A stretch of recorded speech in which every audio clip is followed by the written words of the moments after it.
Am I the a-hole stories? Am I the a-hole by agreeing to meet my dad to reconcile, but I was really there to get my mom's bracelet that he stole? My dad and I, 25 male, aren't close and I was never interested in having a relationship with him. He was the type of guy that was out all the time with his friends and never home. So, my mom divorced him when I was 12, and it got ugly. Sometime during the divorce we came home and stuff was missing. Not his stuff by the way, because that was cleaned out when he left. One of the stuffs missing was my mom's bracelet that she kept in a small box under some stuff in the closet. This bracelet was super special to her. Her parents were toxic as hell, but my mom was really close to her English teacher/mentor in high school who was like a mom to her. Her teacher gave her that bracelet at her high school graduation, and my mom kept it all these years. My dad knew she treasured it, and who else would look in that specific place to take only a bracelet when there was other stuff in the house? She knew it was him too, but he always played dumb. The divorce was finalized and we didn't see my dad after that. My mom never got it back. Last June, she got COVID and didn't make it. I was broken over that, still am I guess. Glad at least me, my sister and my stepdad have each other for support. Around October, my sister told me dad wants to talk to me, so she gave him my number. He apologized for being a horrible dad and asked if we could meet to talk at his place. I was ready to straight up say no, but then I remembered he stole her bracelet and maybe this was a chance to get it back.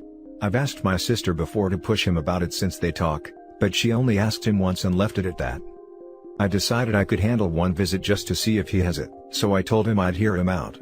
So yeah, I met him at his place.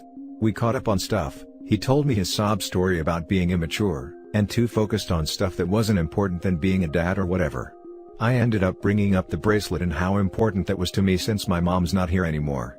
He still kept trying to act like it wasn't him, until I said the only way I'd consider having a father-son relationship is if he just stopped with that and gave me my mom's bracelet. He finally gave in, and thank God he actually kept it instead of throwing it out.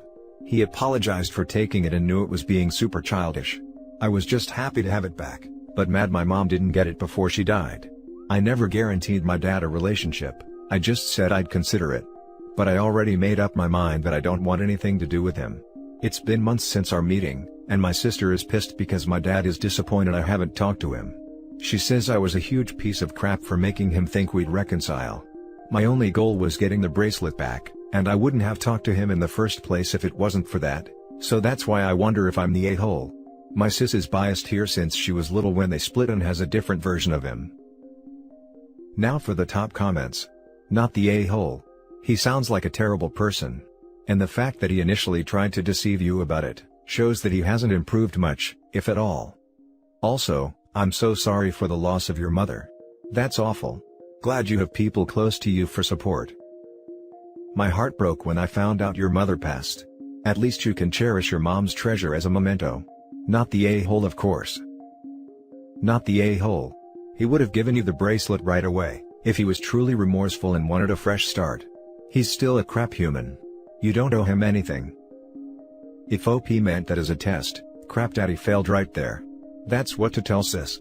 OP didn't mean it as a test, but if dad had come forward with it and not lied to start, then it might have left the door open a little. Oops. Not the a-hole, completely justified. Not the a-hole in the slightest, and my heart breaks for you and for your mom who never got to have her treasured possession back before she died. Your father is a bare-faced liar, vindictive. He certainly did this for no other reason than to hurt your mom, and on top of that, a manipulative person turning your sister against you while you were both grieving. You had every right to get that bracelet back and you only had to be slightly dishonest because of his extremely blatant dishonesty. I'm so sorry that you are going through this. Hopefully your sister will grow and gain more empathy for your perspective with time. He admitted he was drunk and feeling petty about the divorce when he went to the house to take it. But he had all these years to give it back. I just wish she got it back before that, but she didn't want to include the cops since it was gonna be more drama on us. Now for the next story. Am I the a-hole for not helping my ex after he left our business? I, female 29, met my ex-Ben, male 29, college and started a business right after our senior year. Our relationship often got toxic, but I think being business partners kept us together. Eventually our business started having financial troubles. Ben comes from wealth, so I asked him to get a loan from his parents which he agreed to. 2 months later, Ben suddenly asked for all the money back. We were always planning to pay it, but we had mutually decided on manageable installments, and I was not in a position to return all of it at the same time. Ben said his father was very sick, and since he was in retirement, his health insurance situation was tricky. This seemed particularly odd to me because 1. B did not give me any details on the sickness. 2. He didn't let me call his mother because she was grieving and couldn't talk about finances, and 3. Mom had more than enough money to pay for his treatment. Every time I tried to investigate, he asked me to trust him, and that's what I did. Getting the money back was an ordeal. We had already invested all of it in the business, and I had to take some out, and even give away all my personal savings. About 3 weeks after this, Ben called me to tell me that we are done. He also wanted out from the business, and the only other time I saw him was with lawyers when we were dividing our business assets, and he was withdrawing his name from all the official documents. I was devastated. In addition to all the emotional trauma, I had virtually no finances to fall back on and moved back in with my mother for a bit. I never heard from Ben, and after talking to some of our mutual friends, who were on my side, I found out that Ben's father was not actually sick. I wasn't surprised. 5 years later, I never gave up on my business, and slowly it grew and helped me pay off all my debts and live a comfortable life. I heard from some friends that both of Ben's parents passed away, but I didn't pay it much heed. In the midst of lockdown, I got an email from Ben. I knew this was not going to be good, but I responded, guided by my curiosity to know what he did with all that money. His parents have cut him out of their will, and he had a child with a woman who abandoned them. He also got laid off because of COVID, and he told me he was struggling to feed his son. He told me that since he was instrumental to the business's foundation, he deserved a cut from it now that it was successful. When I asked him about the money, he said his parents were pressuring him, which I did not believe. They were always on board with his frivolous purchases and knew me well enough to tell me if they wanted it back. I consulted my lawyer, who said Ben had no legal claims to the business. But when I told my best friend about it, she said that she was appalled by the fact that I didn't give it a second thought, especially because he was responsible for the business idea and his initial investment was twice as much as mine. She thinks I'm an a-hole, so I'm here to find out. That's a clear not the a-hole. Congratulations to you for persevering with the idea long enough to make it a success. Exactly. Very clear not the a-hole, no idea why any friend would suggest otherwise actually. I met her through him. She says she has always liked me more and hasn't spoken to him since the debacle, but I don't know how true that is anymore. I mainly consulted her because she knew the entire story thoroughly, but now it seems like she has a massive conflict of interest. He lied about his father being sick. He is probably lying about the child. Do not let your friend guilt trip you. The guilt trip is spot on. My friend told me that since I struggled financially at some point, I should have empathy because he is in the same situation now. Your best friend sucks. You are not the a-hole. You don't owe your ex at all. You did the work, so you get to reap the rewards. She usually tries to play the devil's advocate, but I think this time she took it too far. Next story is titled, Am I the a-hole for wanting to report my cousin, a GP, family doctor, of unethically accessing my medical records and divulging its contents to my extended family? I suffer from severe depression. But no one other than my partner, and my parents know this. I don't like telling people, and outwardly, I'm a very bubbly person, and I'd prefer to keep it that way. Why, you ask? Through the grapevine, it was brought to my attention that several of my extended family members have been gossiping about my depression behind my back. Did you know that OP suffers from depression? I bet his partner broke up with him. He just wants attention, etc. That's why I trust my parents implicitly. Which leaves my cousin Christine, a general practitioner, a family doctor, who works at the medical clinic I am a patient of. Christine presumably has physical access to my medical records. But she would not have had a proper purpose to view them, nor a legitimate reason to disclose them to my extended family. At first, Christine even had the audacity to deny my accusations. But she quickly folded her hand when I threatened to complain to the clinic, and asked for a review of who has accessed my file.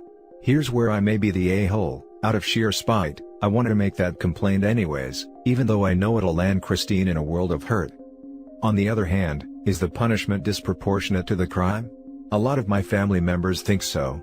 All of the family members who have made nasty comments about my depression have since apologized, and asked me to forgive both them and Christine.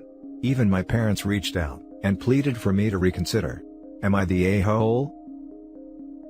Now for the top comments. Not the a-hole. See if you can make your complaint anonymous. In the States, it's illegal to even access an online medical record unless you are directly treating the patient. It's against the rules to snoop around for curiosity, let alone divulge health information to others. Good luck, that's a tough situation. Hijacking the top comment to add in, I'm in the UK as well and my best friend was fired from her job as a receptionist at a GP surgery for looking at a family member's medical records. She wasn't allowed to be a patient of the clinic at all while working there, and during routine review, was found to have looked at her siblings' medical records and was immediately terminated. It's a serious breach which your cousin has done and she deserves to be punished for what she did. Not the a-hole, and please make the report. It's very possible her workplace do random checks anyway. My brother and I both work in fields with personal data and are subject to such checks, as I think the ICO requires them. So your cousin wouldn't even have to know that you reported her. Not the a-hole. She didn't think about that when she was being nosy, was she? Screw all that. Report her immediately. It doesn't matter. Family or not, she violated the laws. If she gets in trouble, oh well. That's not your problem. Report her and then leave that clinic if possible. That crap ain't cool. She knew the risks and still did it. For what? Play stupid games, win stupid prizes. Screw that. Not the a-hole. While I don't like the idea of screwing with someone's career, medical information is kept private for a reason. It's hard to force yourself to get treatment for mental illness because of the stigma. Also, do you think this is the only time your cousin has looked in files she's not supposed to? Not to mention she gossiped. What would happen if someone hurt themselves because their private information was disseminated to the wrong person? Is it really screwing with someone's career if the person in question jeopardized their own career by violating HIPAA privacy laws? Now for the last story. Am I the a-hole for asking my mom to leave my house? For starters, I'm 36 male, an only child. My dad was a deadbeat, so my mom and I have always been extremely close. Apart from when I have girlfriends, my relationship with my mother is excellent. My mom is a very sweet person, but one of her bad habits is that she comments on people's weight. Not random strangers or anything, mind you, just people that she knows, like friends and family. Once quarantine hit, my wife, 32 female, got really into baking, and so both of us have put on some weight, but her admittedly more. I don't care, but she's really sensitive about it. There was only one time when I made a fat joke that was totally harmless, but it made her cry, so I never made any jokes like that again. Last night, my mom came by to give my son a violin lesson. She teaches violin professionally, and as she was giving instructions to my son, my wife walked by them eating a homemade cookie, and my mom said to my son, "Mom, you should really cut back on the cookies. What do you think?" But because she said it in Russian, her home country, my wife didn't understand. My son shook his head no, and I sharply told my mother not to say things like that in my house. She seemed to understand, and then finished the lesson. After she finished the lesson, my wife asked if she'd like to stay for dinner. My mother asked what she was making, and my wife said she had a meatball lasagna in the oven and some garlic bread, and then for dessert there were more cookies. My mom said to me in Russian that I shouldn't be letting her eat dessert before and after dinner. And this really pissed me off. So I told her if she can't respect my wife she'd have to leave. She got very offended, saying this was no way to speak to my mother, and I told her that I'm married now and things are different. She refused to apologize or drop the subject, so I asked her to leave, which she did, but not quietly. My wife was extremely confused at first, but once I explained to her everything that was said, she got extremely upset. She agreed my mother's comments were out of line, but thinks I should have let her stayed. So now I'm not so sure. Am I the a-hole here? Not the a-hole in the slightest. Your mother was rude to your wife while she offered cookies and lasagna. Cookies and lasagna. Worst is she tried to get your son in on her rude behavior. It's disgusting that mother-in-law made comments to a child about his mother's weight, in a language the mother doesn't speak. Obviously mother-in-law knew what she was doing was wrong, or she would have made the comments directly. Instead, she tried to manipulate a child into speaking negativity about his own mother. I'm glad OP told her to leave. That behavior is so toxic there was no alternative. Apart from when I have girlfriends, my relationship with my mother is excellent. Wow. Huge red flag already, yikes. There was only one time I made a fat joke that was totally harmless. Oof, doubt it. Definitely not the a-hole for kicking out your extremely disrespectful mother though. This shouldn't even be a question. The fact that she involved your son in her bullying? And in a language your wife doesn't understand? Absolutely disgusting and unacceptable. Don't let her back in your home until she sincerely apologizes.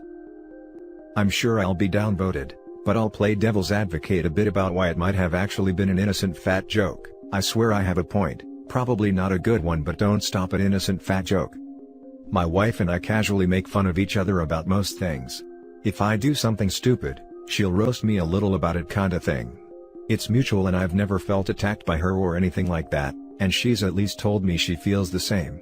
It's mostly always fine, but every now and then one of us will pick something that we didn't realize the other was very sensitive about. Like my wife made fun of me for balding once, and at the time, I had recently started losing some hair and I was actually really worried about it. So I did not respond like normal. She realized it was a boundary and no more balding jokes from her, until I came to terms with it and joked about it myself and told her it was okay. If they have a similar joking relationship and he didn't realize how sensitive she was about her weight gain, then I can see it being harmless in his mind when he said it, and only found out after it was harmful and stayed away from the topic. And that's it for this video guys. If you have thoughts to share, leave a comment below. Don't forget to hit like and subscribe if you like this content. I'll catch you in the next one. Good day everyone.